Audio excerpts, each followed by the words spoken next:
নামাজ ছাড়া যাবে? আল্লাহ বলছেন, মুসা এখন বলতেছে, আল্লাহ ওই মহিলা আমার কাছে এসেছিল, সে জিনা করেছে, সে হত্যা করেছে, মানে গর্ভে যাই সন্তান, নিষ্পাপ সন্তানকে হত্যা করেছে, সে তো বড় নিকৃষ্ট ব্যক্তি, তার মতো তো খারাপ মহিলা একটাও হতে পারে না।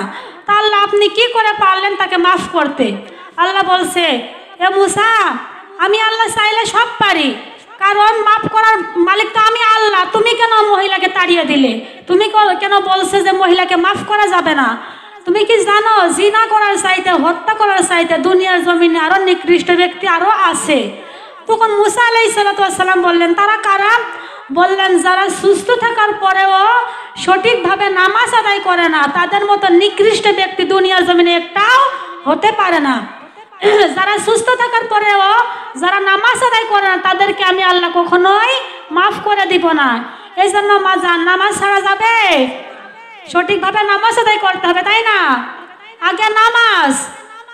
যখন আমার নবী যখন অসুস্থ, আমরা কার উম্মত? নবীর উম্মত নয়? নবীর উম্মত। তাহলে নবী যখন অসুস্থ, যখন বিছানাতে শুয়ে আছে, সমস্ত উম্মতদের ডাক দিলেন, ডাক দিয়ে বললেন যে আমার উম্মত, নামাজ নামাজ নামাজ ছেড়ো না। কেননা পরিপূর্ণ মুসলমান হয়ে যদি মৃত্যুবরণ করতে চাও, তবে অবশ্যই নামাজের হেফাজত করতে হবে। আমার মাজান, নামাজ কি? নামাজ কি? নামাজ ফরজ। পর্দা করাও তেমনি ভাবে ফরজ। নামাজ যেমন ফরজ, পর্দা করাও তেমনি ভাবে ফরজ। যেমন নামাজ পড়তে হবে, তেমন পর্দাও করতে হবে। وقرنا في بيوتكنا ولا تبرجنا تبرج الجاهلية الأولى। ও আমার বান্দিরা, তোমরা সগ্রে অবস্থান করো প্রাচীন জাহিলি যুগের নারীদের মতো বেপর্দা ভাবে চলাফেরা করো না। কিন্তু মাজান, এখনকার মা বোনেরা তো পর্দাই করে না, তারা বেপর্দা ভাবে রাস্তাঘাটে ঘোরাফেরা করে কি করে না? করে না? আমার মাজান, এখনকার মা বোনেরা চাই, আমার মা বোনেরা, আপনারা কি বেজার হচ্ছেন? বেজার হওয়া যাবে না। যেটা সঠিক আমি আপনাদের বলতে আসিনি, সেটা আপনাদের বলা উচিত না? আমাকে বলা উচিত। আমার মাজান, এখনকার মা বোনেরা তো পর্দাই করে না, তারা পার্লারে যায় কি যায় না বলেন? যায় না? তারা পার্লারে যায়, তারা ভুরু পিলাক করে না? ভুরু পিলাক করে না? চুল কালার করে না? চুল সিল্কি করে। আবার গা সেজে টাইট ফিটিংস পাতলা পাতলা জামা পরে না? এগুলো পরা যাবে? এগুলো করলে কি হবে? জাহান্নামী হওয়া যাবে না? এগুলো করা যাবে না। তাহলে নিজে হাতে জাহান্নাম টেনে নিছে, তাই না? আমার আল্লাহ বলেছে, ও আমার বান্দি, তোমরা যদি গুনাহ করো পাহাড়ি সমান, আমি আল্লাহর রহমত আমার আরো সমান। কোনো বান্দি যদি ভুল করে, বেপরদা হবে চলাফেরা করে, সে যদি বুঝতে পারে যে এটা খারাপ, এটা করা যাবে না, সে যদি গোপনে আল্লাহর কাছে মাফ চায়, তওবা করে, সে যদি ভালো হয়ে যায়, আল্লাহ কিন্তু তাকে মাফ করে দিবেন। বলেন না সুবহানাল্লাহ।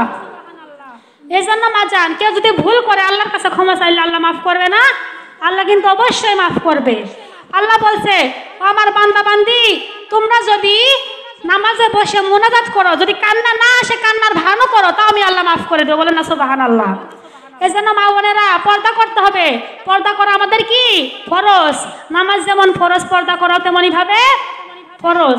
আমার মা বোনেরা গো, একটা বাবা ছিল, তার একটি মাত্র কন্যা সন্তান ছিল। ওই বাবার একটি মেয়ের দাবি পূরণ করতে বাবা কোনো বাধাই দিত না। আমার মা জান, একটা মাত্র মেয়ের দাবি বাবা পূরণ করতে কোনো বাধা দিত না।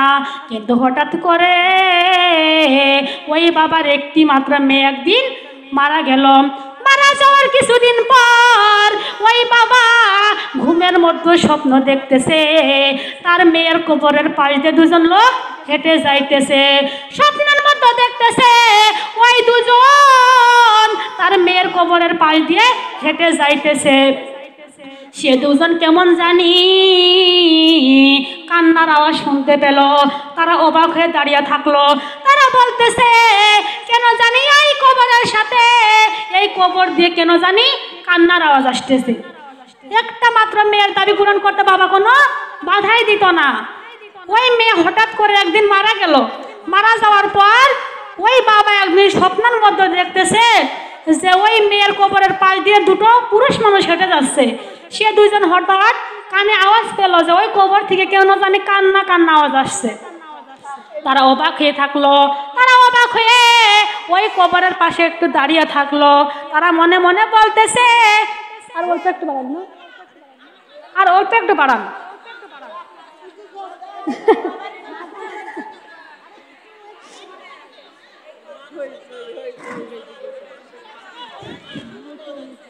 লা ইলাহা লা ইলাহা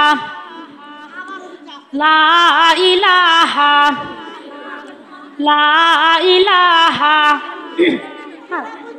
লা ইলাহা। বসেন সবাই বসেন, চিল্লামিল্লি করেন না, বসেন সবাই বসেন। লা ইলাহা। আমার মা বোনের এটা কিসের মাহফিল? তো কোরআনের মাহফিলে তো কথা বলা যাবে। আপনারা বসেন, এত কথা বলেন না, বসেন। যারা দাঁড়িয়ে আছেন বসে পড়েন। লা ইলাহা সুবহানাল্লাহ লা ইলাহা লা ইলাহা সুবহানাল্লাহ আলহামদুলিল্লাহ লা ইলাহা ইল্লাল্লাহ লা ইলাহা লা ইলাহা। আমার মা বোনের আমি কিসের কথা বলতেছি? কবরের ওই মেয়েটা বেপরদা ভাবে চললে কেমন শাস্তি হয় আপনাদের শোনার দরকার আছে না? কারা কারা শুনবেন হাত তোলেন তো। মাশাআল্লাহ।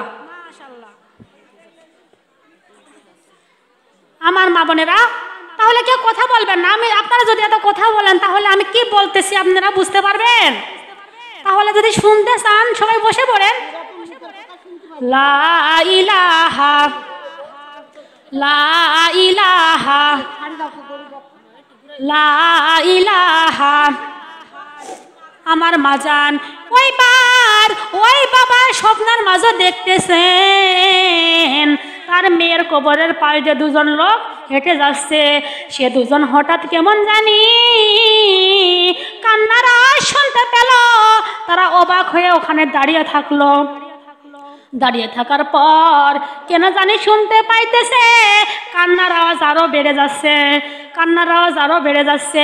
আমার মাজান যখন কান্নার আওয়াজ বেড়ে যাইতেছিল তখন তারা ওই এলাকাবাসীকে ওই কবরের কাছে ডাকলো। কবরের কাছে সবাই আসলো। তখন গ্রামের লোকেরা বলতেছে, হাই হাই এই কবর দিয়ে কেন জানি কান্নার আওয়াজ আসতেছে। সবাই সিদ্ধান্ত নিল ওই গ্রামের ইমাম সাহেবকে ডাকা হলো। ইমাম সাহেব ওই কবরের কাছে আসলো মাজান। আসার পর ওই ইমাম সাহেব কান্নার আওয়াজ পেল। আমার মাজান যখন কান্নার আওয়াজ পেল ওই লোকেরা বলতেছে, ও হুজুর আপনি কি কান্নার আওয়াজ পাইতেছেন? ওই ইমাম সাহেব বলতেছে, আমিও তো কান্নার আওয়াজ পাইতেছি। আমার মাজান তখন লোকেরা বলে, ও হুজুর তাহলে এখন উপায় কি? ওই কেন ওই মেয়েটা কবরের মধ্যে কান্না করতেছে? তখন এই হুজুর বলতেছে, ইমাম সাহেব বলতেছে, ও গ্রামবাসী তোমরা কি জানো না এই মেয়েটা তো পাশের গ্রামের মেয়ে। ওই মেয়েটা ছিল এক বাবার একটি মাত্র মেয়ে। ওই মেয়ে কখনো পর্দা করে নাই, কখনো নামাজ পড়ে নাই। ওই মেয়েটা মা বাবার সাথে খারাপ আচরণ করেছে। মেয়েটা দুনিয়ায় যখন ছিল গান বাজনা পাল্লার নিয়ে ব্যস্ত ছিল। বলেন না নাউজুবিল্লাহ। আমার মাজান তখন ওই এলাকাবাসী বলতেছে, ও হুজুর তাহলে এখন কি উপায়? তাহলে ওই মেয়েটার জন্য আমরা কি করতে পারি?